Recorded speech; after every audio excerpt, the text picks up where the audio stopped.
Halo, selamat datang lagi. Kita ketemu lagi di pembahasan tryout 3 nasional. Untuk kali ini tryout 3 ya. Nah, bersama saya lagi sih, Arvin Yung ya. Hari ini, sekarang kita akan bahas lagi soal dari nomor 1 sampai nomor 15 untuk tryout ketiga yang sudah kita laksanakan sebelumnya. Nah, seperti apa? Kita akan cek soalnya. Kita mulai ya. Soal nomor 1. Pakai pen mana putih. Jika P, Q, R, dan S adalah 4 bilangan bulat berurutan yang memenuhi setengah P tambah setengah Q tambah setengah tambah sepertiga Q seperempat R S berapa P tambah Q katanya. Nah, jadi kata kuncinya itu pada kata-kata 4 bilangan bulat berurutan. Saya highlight ya. 4 bilangan bulat berurutan. Nah, kalau berurutan, berarti kan kita bisa bilang apa? Kita bisa misalnya lah ya. Misal lah P gitu. P-nya P aja. Terus ada Q. Q kan berurutan tuh. Berarti kan P tambah 1 dong. Nah, terus R. R itu berurutan lagi. Berarti kan kita dalam P ya. Berarti kan P tambah 2. Sehingga S-nya tentu saja P tambah 3. Nah, akibatnya apa? Menurut persamaan itu, kita punya setengah P tambahkan sepertiga Q tambah seperempat R sama dengan S. Nah, berarti kan kita tinggal substitusi Q, R, S sama S-nya ya. Nah, untuk mempermudah mungkin kita hilangkan dulu pecahannya. Saya kalikan saja dengan KPK-nya yaitu 12. Kita dapatkan 6P tambah 4Q tambah 3R sama dengan 12S. Nah, baru kita substitusi untuk Q, R, dan S-nya menjadi P semuanya. Sehingga kita punya berapa? 6P, ini 4Q kan, Q-nya kan P tambah 1. Berarti 4P tambah 4. Terus 3R, R-nya apa? P tambah 2. Ini tulis dulu ya, berarti kan 4Q adalah 4P tambah 4. Di sini 3R berarti 3P tambah 6. Berarti saya punya 3P tambah 6. 12S berarti sini 12S berarti 12P tambah 36. Jadi saya tulis di sini. 12P tambah 36. Sekarang kita sederhanakan. 6 tambah 4, 10 tambah 3, 13P ditambah 10, 12P tambah 36. Berarti saya dapatkan P-nya adalah 26. Nah, karena P-nya 26, sementara Q-nya itu urutan setelahnya, berarti tentu saja Q-nya adalah 27. Sehingga saya bisa dapatkan nilai P tambah Q, yaitu 26 tambah 27, hasilnya adalah 53. Sehingga jawaban yang tepat untuk pertanyaan nomor 1 adalah C. Oke, mantap ya. Oke, berikutnya soal nomor 2. Sekarang ada lingkaran dan hiperbola. Sebenarnya nggak usah dipermasalahkanlah hiperbolanya. Intinya adalah dengan kata-kata berpotongan, memotong. Nah, jadi ini highlightnya nih. Saya pakai highlighter. Memotong. Nah, namanya memotong kan berarti mereka bersekutu. Nah, sebelumnya kita harus cari dulu persamaan lingkaran. Seperti apa persamaan lingkaran? Kalau pusatnya, lingkarannya itu berpusat di 0,1, jari-jarinya 2. Berarti kan saya punya persamaan lingkarannya itu X kuadrat tambah Y min 1 kuadrat sama dengan 2 kuadrat ya, 4. Atau kita uraikan menjadi X kuadrat tambah Y kuadrat kurang 2Y tambah 1 sama dengan 4. Atau X kuadrat tambah Y kuadrat kurang 2Y sama dengan 3. Nah, sementara yang hiperbola ini 3-nya kita pindahkan sebelah kiri aja. Kurang 3 sama dengan 0. Nah, sementara hiperbolanya udah jelas itu. Hiperbola ini lingkaran kan. Sehingga karena dia memotong, kita bisa menuliskan seperti ini. Jadi kalau namanya memotong kan kita samain Y sama Y. Tapi kalau nggak bisa, kita bisa eliminasi atau substitusi gitu ya. Jadi kita punya ini yang lingkaran, ini yang hiperbola, tambah 3Y kurang 1. Nah, kita kurangkan saja, hilangkan si X-nya.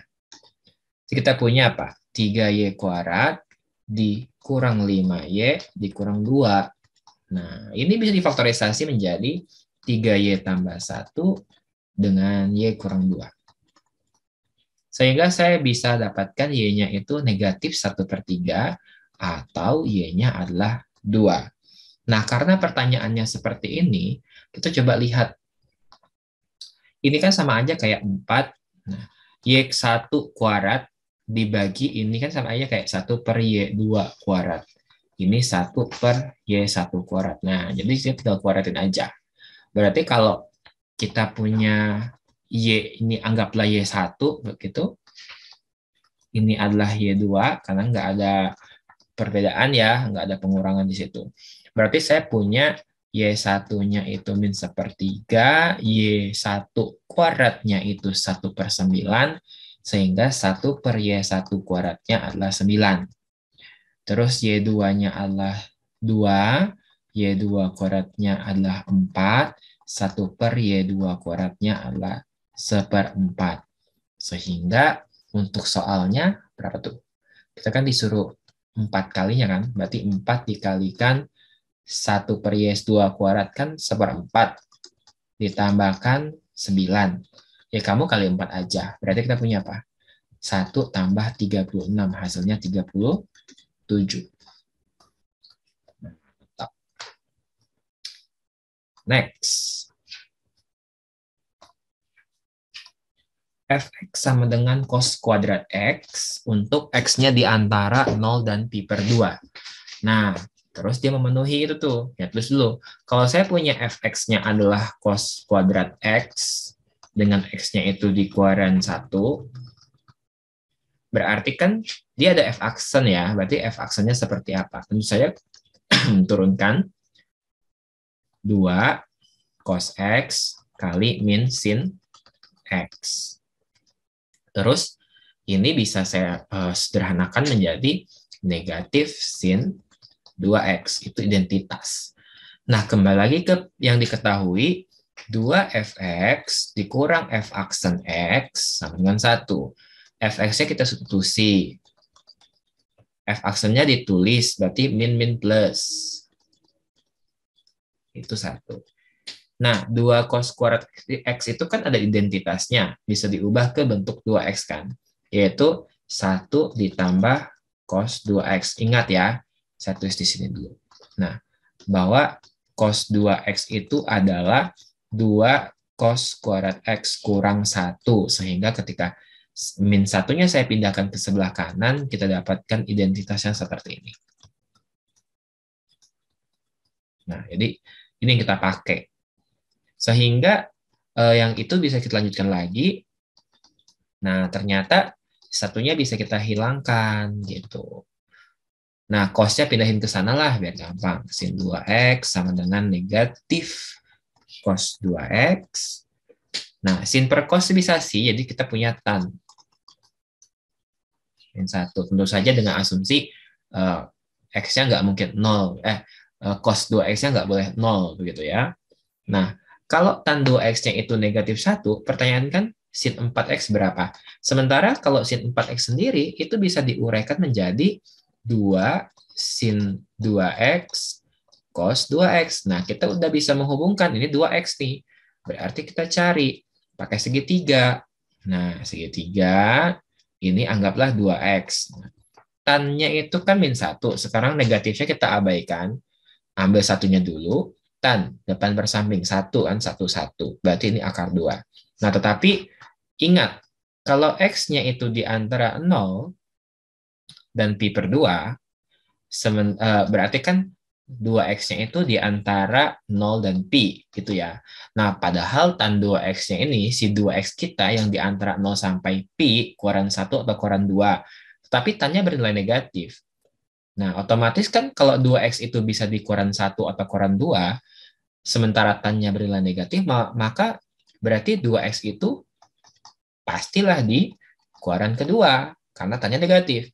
Nah, kalau di kuadran kedua, sin-nya itu bernilai positif, sementara cos-nya bernilai negatif. Sehingga dari gambar ini kita dapat sin-nya itu sebenarnya sin 2x, depan per miring, berarti 1 per akar 2 karena positif, dan cos-nya itu harus negatif, berarti negatif 1 per akar 2. Nah, menjawab yang soal di atas, kita pakai warna merah, berarti sama dengan 2 dikali sin X kalikan cos 2X.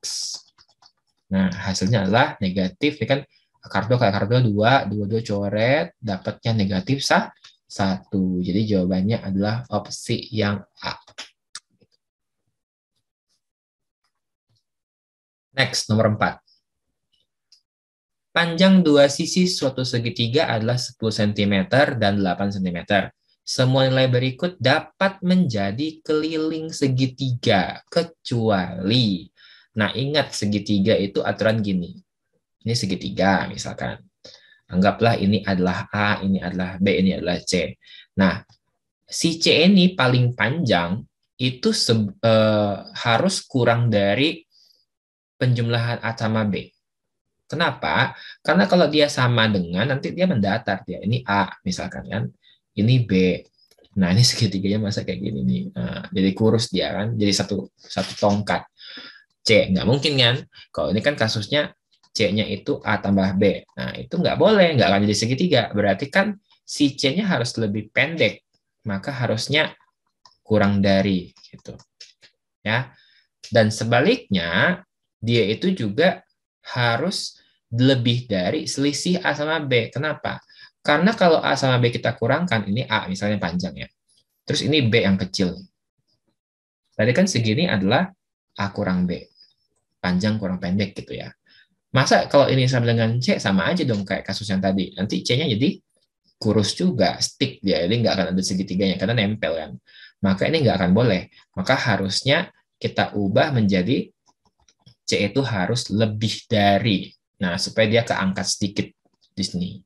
Nah, dari dua hal ini kita bisa simpulkan bahwa sebenarnya si sisi ketiga itu harusnya lebih besar dari selisihnya, karena selisih kita nggak tahu siapa yang lebih panjang, lebih pendek, ya sebut saja mutlaknya begitu ya selisihnya. Dan dia harus kurang dari jumlahnya gitu.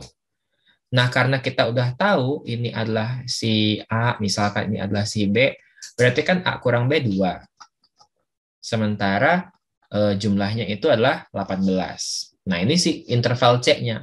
Sementara keliling segitiga itu kan A tambah B tambah C. Yang mana A tambah B udah jelas ya. 10 tambah 8 tambah C atau 18 tambah C. Ya, berarti keliling itu kan 18 tambah C. Berarti keliling terkecil itu saat C-nya itu 2. Gitu. Atau batasnya, nggak usah keliling terkecil lah. Berarti kita bisa dapat kelilingnya itu pasti di antara 18 tambah C, 18 C-nya kan paling kecil 2, berarti 20, dan sebelumnya 18 tambah 14, 36. Gitu. Jadi keliling yang tidak di antara ini itu salah berarti. Nah, dari opsi A, B, C, D, E, yang tidak termuat di interval itu tuh yang 37, maka itu yang nggak mungkin terjadi. Jadi jawabannya adalah yang E. Mudah-mudahan bisa dimengerti ya. Lanjut ke soal nomor 5. Ini adalah persamaan trigonometri. Coba kita cek.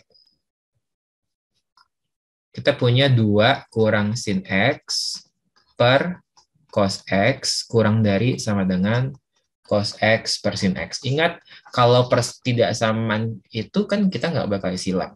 Gitu ya. Ini X-nya jelas saya tulis ya. Kita hanya boleh menyamakan penyebutnya. Jadi kita pindahkan dulu. Dipindahkan. Terus ini kita samakan menyebutnya, kita punya 2 sin X kurang sin kuadrat X.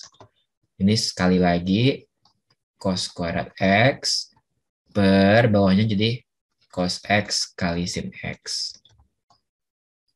Nah, terus ini kan kita buat kayak gini ya.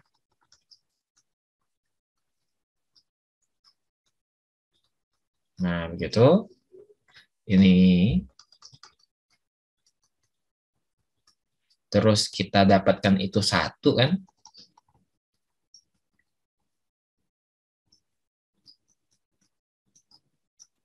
Ya.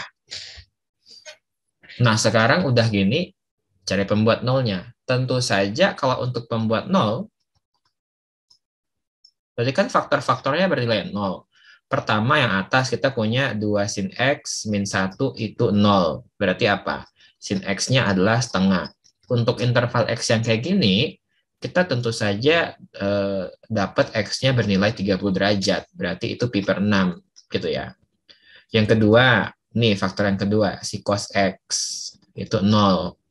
Ya, X-nya pasti 0. Tapi kan 0 tidak termasuk di situ. Berarti tidak memenuhi. Yang ketiga, sin X-nya yang 0. Pasti X-nya pi per 2. Oh, masuk di situ juga. Nah, berarti untuk intervalnya, nah sekarang interval. Kita buat selangnya 0, ini pi per 2, sementara ini ada pi per 6. Dia sama dengannya ada, berarti ini lingkarannya full gitu ya. Nah, kita cek tanda sekarang. Katakanlah saya substitusi angka, misalkan di sini, ini kan 30 ya, oh yang di situ. Kita masukin angka pi per 4 di sini, biar gampang ya. Pi per 4 itu kan 45 derajat. Kalau dimasukkan ke sini berapa? 2 dikali sin 45 itu kan setengah akar 3. Setengah akar 2 maksudnya. Kurang 1 per cos 45. Nih, coret-coret akar 2 kurang 1 itu positif. Ya kan? Berarti ini positif tandanya. Di sebelah ini pasti negatif. Akibatnya apa? Karena kita ingin yang solusinya itu yang kurang dari sama dengan 0, mana nih? Nih, kurang dari sama 0, berarti yang memenuhi harusnya yang negatif dong tandanya, berarti di sini. Nah, gitu. Sehingga kita dapatkan HP-nya itu haruslah himpunan X dengan kondisi 0 kurang dari X kurang dari sama dengan pi per 6. Jadi jawaban tepat adalah yang B.